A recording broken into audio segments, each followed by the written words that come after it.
What's going on, everybody? Sean Ross here, and welcome back, guys, to another live reaction to the manga for Tokyo Ghoul Re. I have been waiting all day for this chapter to come out. I'm not sure why the wait was longer than usual, but not even 5 minutes ago, chapter 173 dropped, and I am excited to see what Ishida has in store for us this week. The title for this chapter is called Pass, and in the thumbnail, I see a younger looking Arima with black hair. Odds are we are starting with a flashback, but just building my anticipation right now to see what we're about to dive into. And I think we all know what to expect with this chapter. Kaneki versus Furuta. The king versus the jester is going to go down this chapter, or at least that's what I'm hoping. I'm hoping Ishida isn't trolling us and we go to something differently entirely, but I think we're getting Kaneki versus Furuta.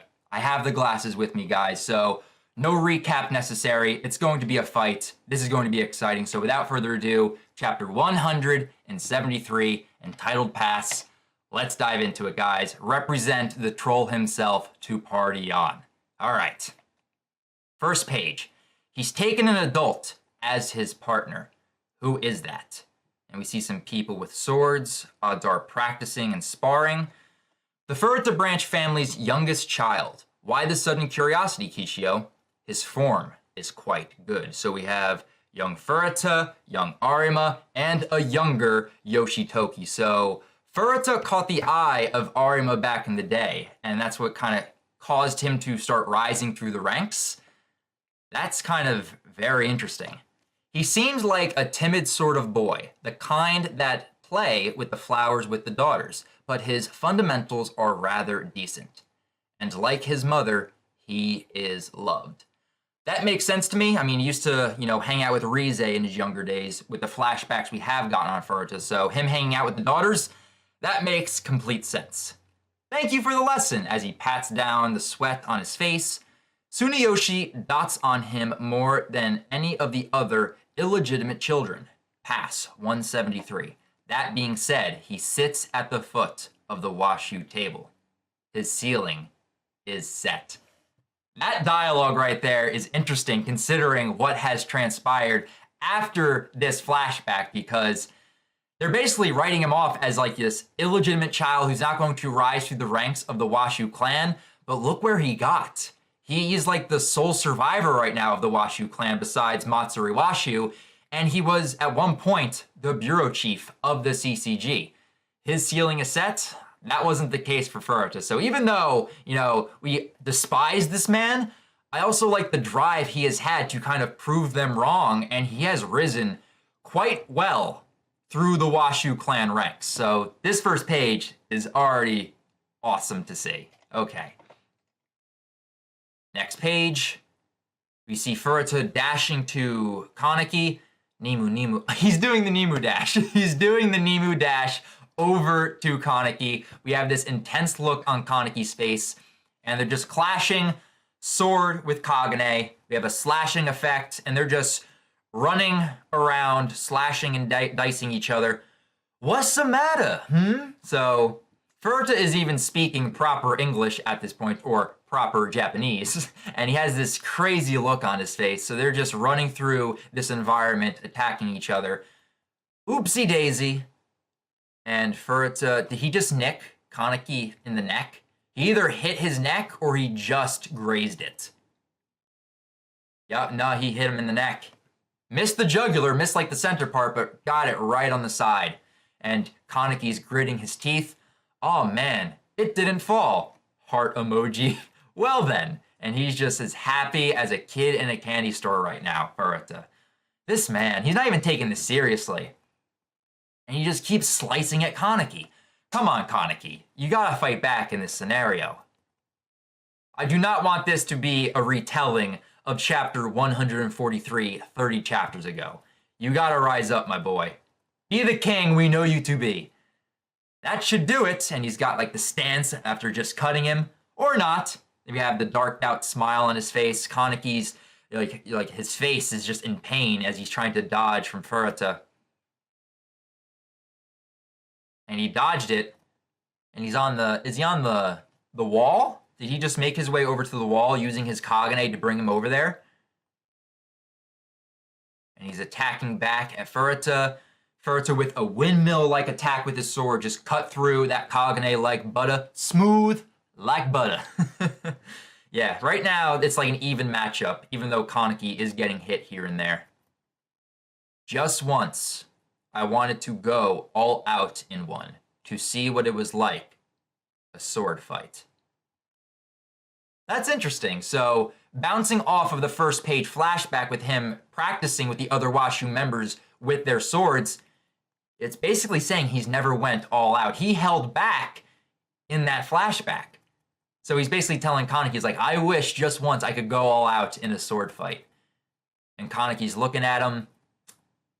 And he created a Kagane sword? Is he really matching the man right now? Basically like giving him the courtesy, being like, oh, you want a sword fight? All right, Furuta, we'll have a sword fight. So he created a Kagane sword from his Kagane. That's some crazy ability right there that Kaneki has. That's awesome to see.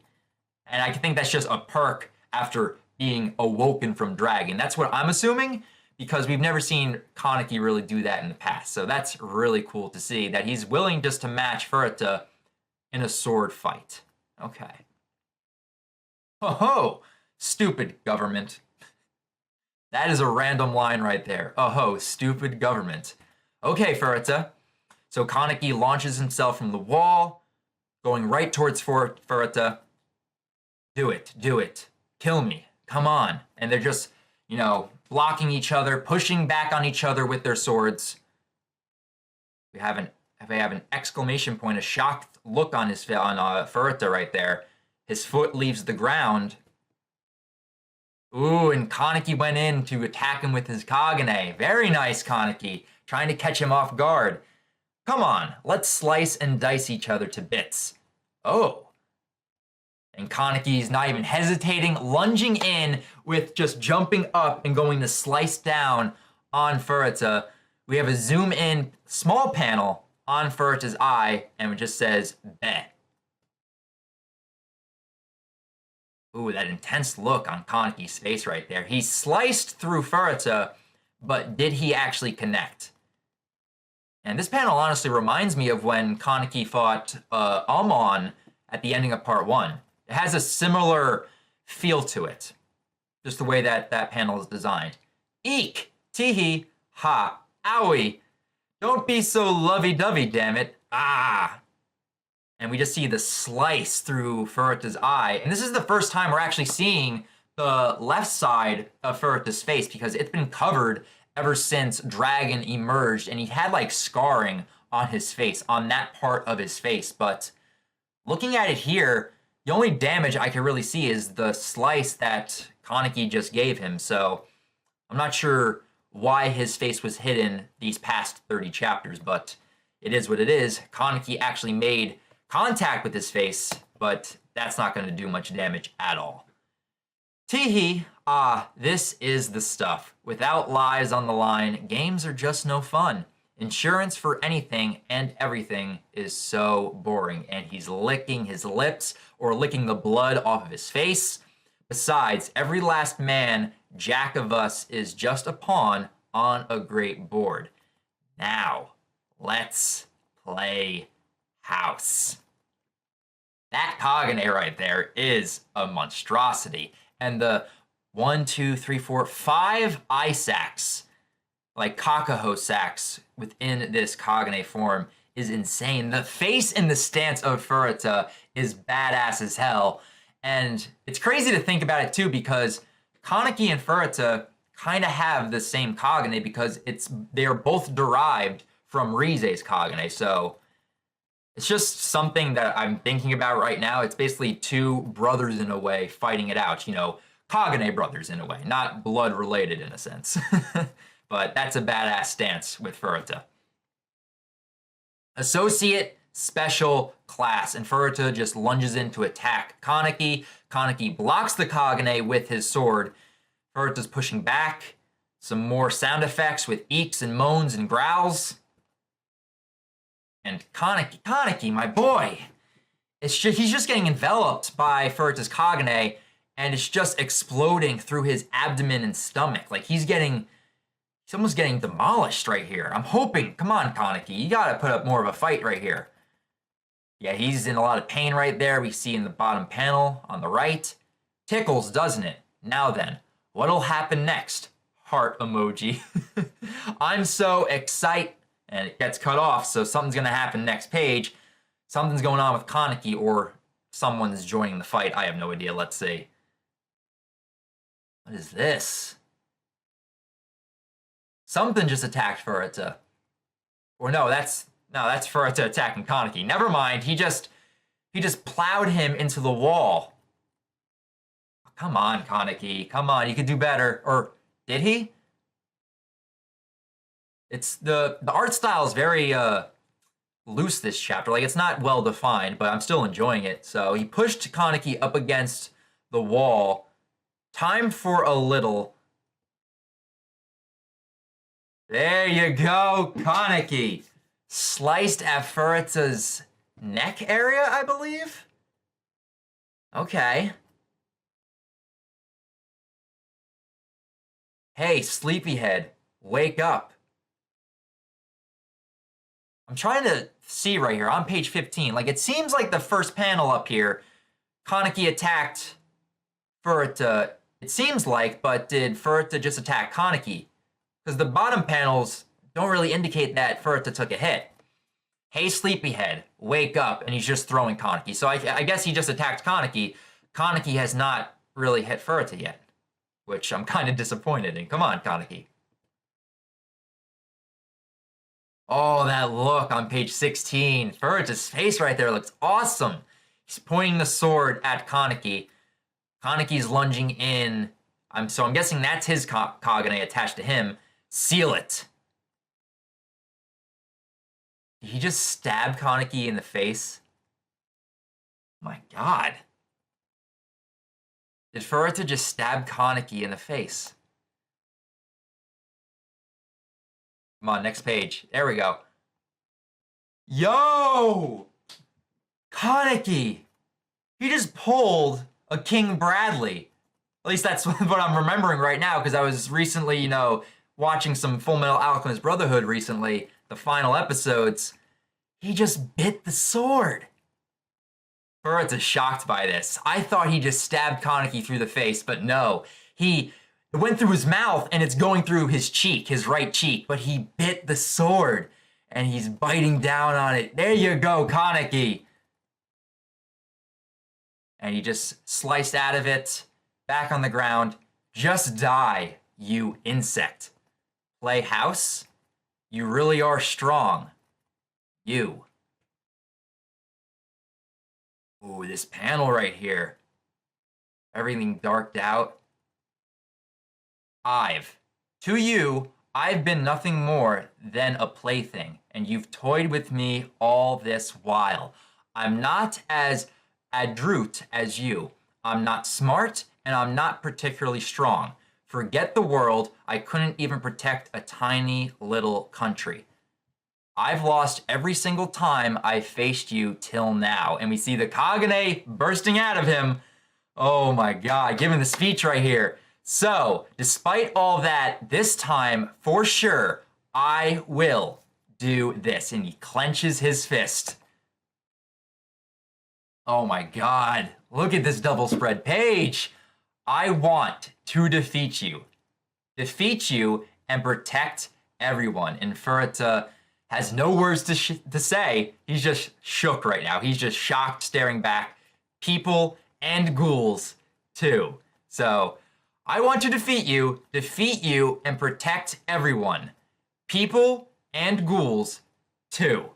And that look. Kaneki looks badass right there with his Kagane exploding off him. His post-dragon body where he's got like the Kagane body, the new organs, everything's just bursting out of him right now. My God. That looks awesome. And if you look on his body, it almost looks like he has two circle rings on his stomach, kind of like two eye sacs in a way. But damn, that looks awesome. And I'm wondering too, because this doesn't look like his normal Rinkaku Kagane. It almost looks like a Kokaku or an Ukaku branching out of him. That would be really cool if, because he's post-dragon, if he had all 4 types of Kagane. I don't think that's the case, but that would be cool if he now had that. But this double spread page looks great. That's why I'm here. End of 173, next issue, the being known as Furuta Nimura. Okay, so we're going to dive more into Furuta's character, which I'm really happy about. Kaneki was getting beat up for the most part during this chapter, but those final 2 to 3 pages, Kaneki just went full badass mode. He's finally got the resolve to fight back against Furuta. Him biting on that blade was badass as hell. And just this last page of him having that Kagane exploding out of his body, this would look so well if the anime was well adapted. That's all I'll say. This would look so good in a proper anime adaptation. But yeah, that's the end of chapter 173.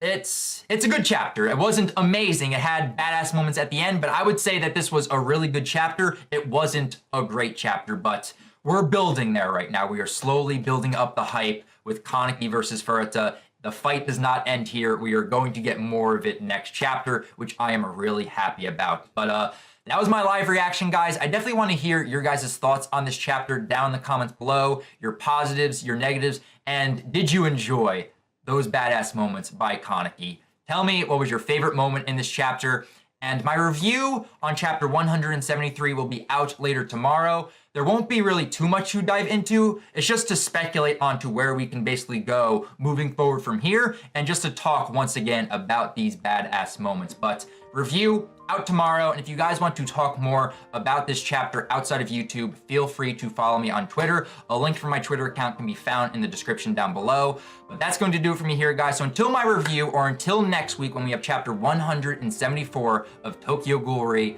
I'll talk to you guys next time.